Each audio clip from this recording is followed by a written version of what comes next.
The development of new technology has become one of the most potent catalysts for change in our society. Inventions such as the internet and subsequently social media have each dramatically changed the way that we receive information from the world around us.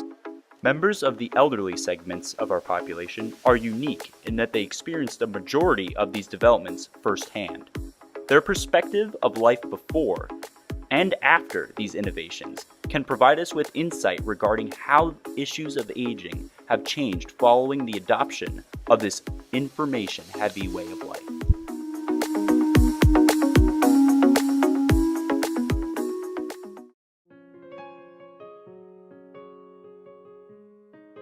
Friendly, most of them are friendly, but out of touch with younger people.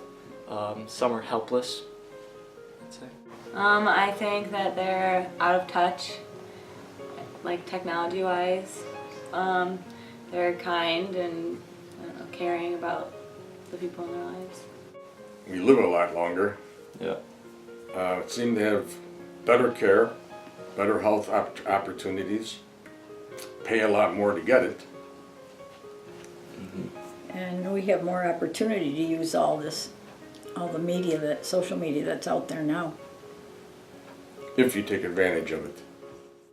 Like Tyler's grandparents, other elderly individuals have explored new forms of technology, contrary to the initial perceptions of many younger individuals.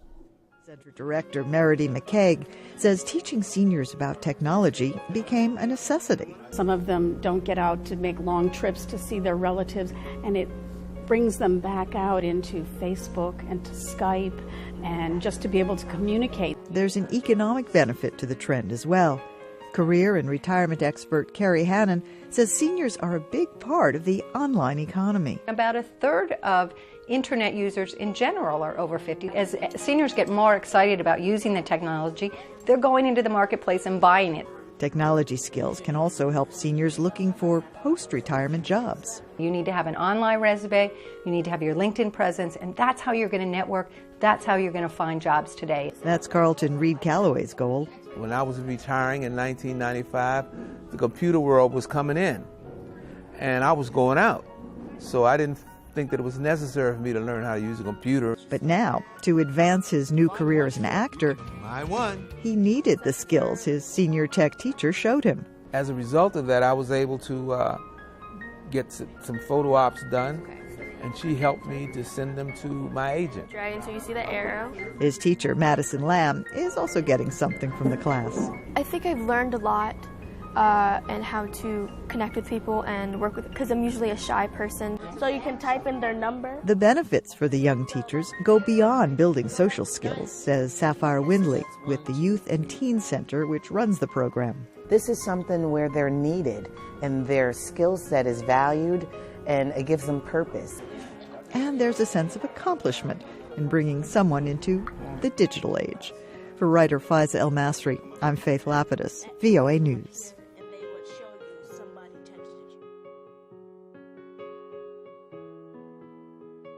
Cell phone, a tablet, an iPad, TV.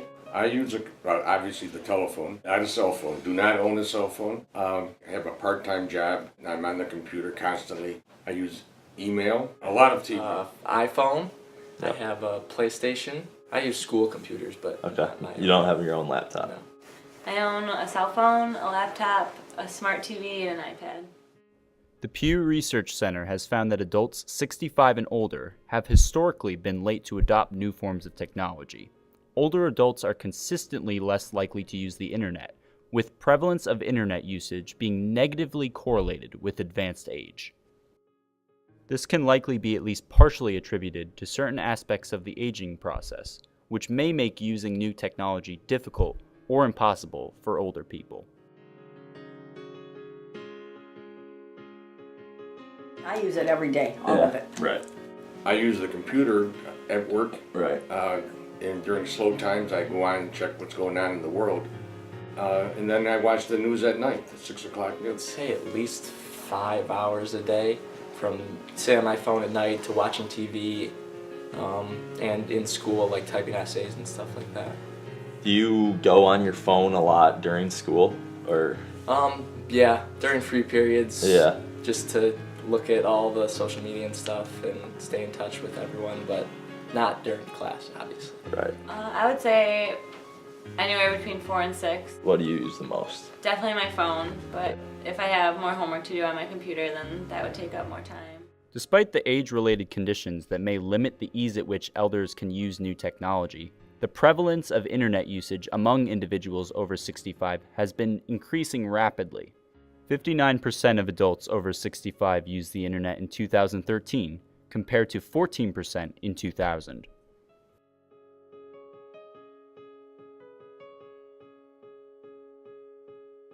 I was given my wife her first cell phone. Yeah. I took it to Home Depot, and I had a question to ask, and I thought, I just go home, or I just go outside and call my wife.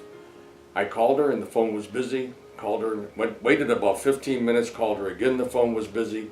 The third time, it was still busy. I put the phone away. I went home, and I handed her the phone and said, you can take this and throw it away because I'll never use it again. And is there any difficulties you go through with your technology? The only problem I have, once somebody shows me, I'm usually okay. But the only problem is this cell phone I have is too small for me to use. The buttons are too small. So have you thought about getting a smartphone? I think I would like one, yeah. I don't. How confident are you using the technology that you own?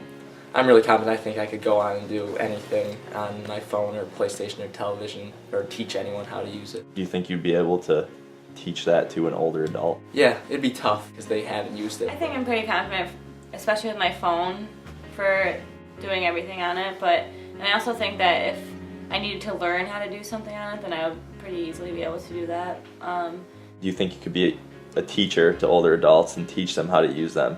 Teaching-wise, I think that I could teach an elderly person to do it. My grandma always calls me or asks me when I see her to help her with her iPad or her phone to figure out how to fix things that she doesn't know how to do. Is there any technology that you might not be able to use? My computer, I think that for the things I need it for, like essays and homework online, things like that, I'm pretty good with, but other than that, I wouldn't really know how to do more advanced things on it.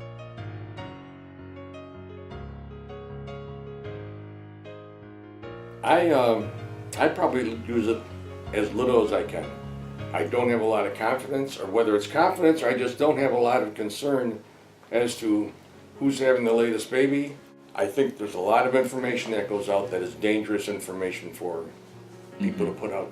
I was talked into getting a Facebook by somebody at the agency, and a couple of people got on, and I friended them, and I found out that it's just more you're going to be dealing with constantly on a daily basis. So right now, I have about 8 friends that I friended way back when that I have no conversation with. I don't use Facebook.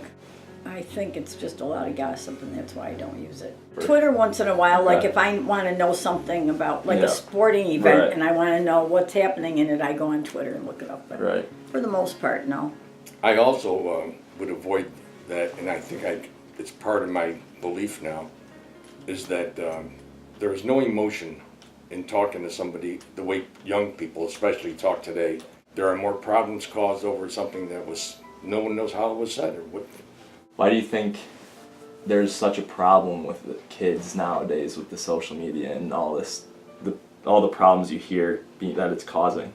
Well, my opinion is they don't know how to really talk to anybody anymore because they can say anything and nobody knows what they really mean when they're saying it. If they're angry, if they're trying to start a problem, no emotion at all. Yeah, I use Twitter, Instagram, and Snapchat. Instagram's kind of to stay connected with all my friends. Snapchat, I mostly just Snapchat one of my friends. And then Twitter's to get news, like more news than what people are tweeting about. I follow a lot of like sports.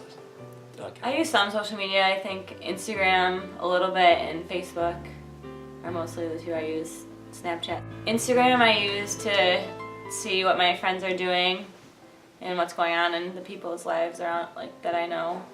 Facebook I use more to keep in touch with my family, see the pictures that they're posting, and look up food recipes. Is there any social media site that you use to kind of get just like general news and information? I don't really use it for that. I use it more for like the social aspect instead of news. Are you like interested in looking up the news there? At this point in my life, not really. I'm not really affected by it. Later in my life, I feel like I'd want to look at the news more. Though growth in the use of social media in younger populations began leveling off as soon as 2010, the use of social media in adults over 65 more than tripled from 11% in 2010 to 35% in 2015.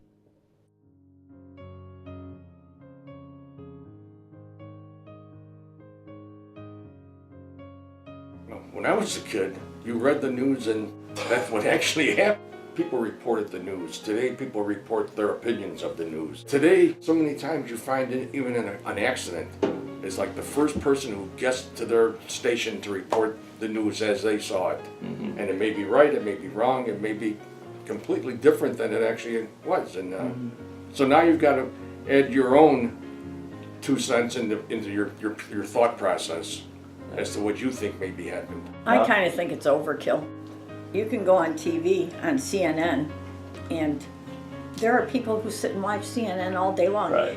It's the same thing. Right. It's over and over and over and over. On the other hand, what I do see as an advantage is when something happens, it's there. Right. It's there right away. Right. You're not waiting overnight. It would be like to get the news maybe just 2 times a day. I think for us as a younger generation, it'd be kind of a shock because we're so used to the instant.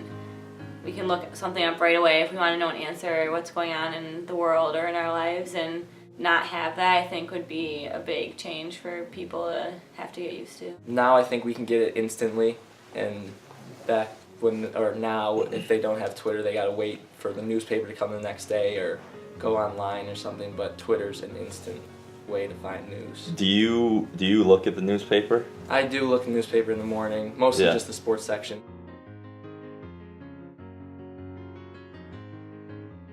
Twice a day would still work, I feel like. You think so? Oh, absolutely. Yeah. Absolutely it would. I like to get the news like the nighttime news at 6 o'clock or something. Right. But once a day is enough. I think that people get so much news, they can't take in all the information, they really can't. And then it gets them all stressed out. Right. And especially as you get older because your memory tends to go quickly. I think it's better to look at whenever you want, because if something happens in the afternoon that's really important, you want to see it that day instead of waiting until the next day.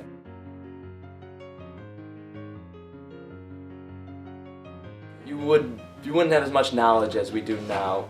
Like a question that just arises during the day, you can automatically look up.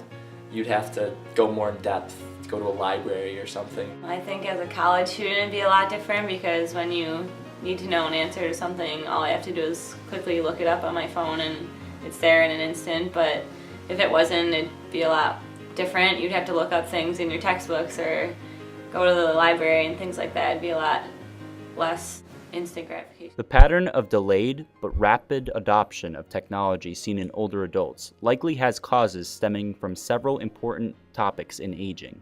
For instance, advances in healthcare have likely allowed many seniors to maintain the functionality required to operate new technology. Additionally, there will be a point in the future in which the population of adults over 65 would have had access to the internet their entire lives. With this considered, it's worth questioning how perceptions and stereotypes regarding the elderly and technology may change.